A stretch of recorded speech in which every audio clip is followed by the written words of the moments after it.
Hello guys, আজকে আমি তোমাদের বাড়িতেই টেস্টি চিলি চিকেন রেসিপি করে দেখাবো। তো হ্যালো, সুস্মিনি ব্লগে তোমাদের সবাইকে ওয়েলকাম। আশা করি তোমরা সবাই ভালো আছো। তো কিছুই না, প্রথমে চিলি চিকেনকে পকোড়ার মতো ভালোভাবে ভেজে নিতে হবে। ভাজা হয়ে গেলে পকোড়াগুলোকে তুলে রাখবে।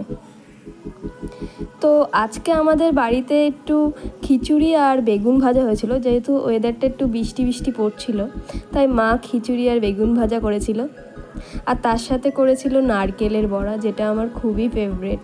তোমরা এরকম বড়া খেতে কে কে ভালোবাসো অবশ্যই কিন্তু কমেন্ট করবে, আমার তো খুব ভালো লাগে। তারপরে চিলি চিকেনের জন্য যে সবজিগুলো লাগে সেগুলো কেটে নেবে। তোমরা তো সবাই জানো চিলি চিকেনের জন্য পেঁয়াজ, ক্যাপসিকাম, আর আমি এখানে একটু টমেটো ব্যবহার করেছিলাম, আর একটু রসুন আর কাঁচা লঙ্কা।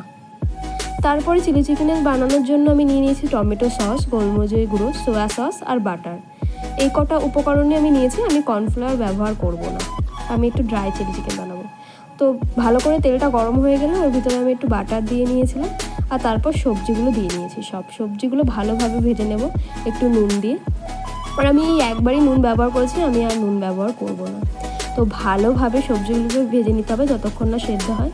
তারপর এখানে সব রকম সস দিয়ে নিয়ে আমাদের রেডি হয়ে যাবে চিলি চিকেন। তোমরা এটা বাড়িতে অবশ্যই ট্রাই করবে আর আমাকে জানাবে।